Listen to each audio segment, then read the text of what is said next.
Okay. We are back in our archaeological site here at Drayton Hall. I am Sarah Stroud. I'm going to give you an update from last week. Our excavations have moved on a bit. If you remember from our last conversation, we were actually digging through a layer of brick and mortar that was forming an L across this part of our excavation units. Well, just a few days ago, we actually came down on a layer of laid brick and mortar. Just to remind you, we dig stratigraphically, so we dig in very thin cultural layers. So we came right down on top of these bricks, and we have basically stopped our excavations at this point all the way across to get them down to all one even layer. We were hypothesizing last week that that brick and mortar outline might be signifying some kind of staircase or entranceway into the back of the north flanker building.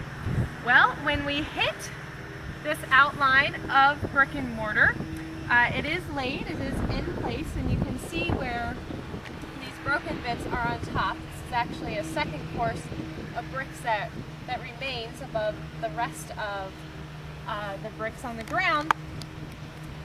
We do believe that this might be some kind of foundation to a brick staircase on the back of the flanker. And we have used our probe to probe on this area underneath where we still have grass on the top of these units. And we do believe that there might be a matching L on that side.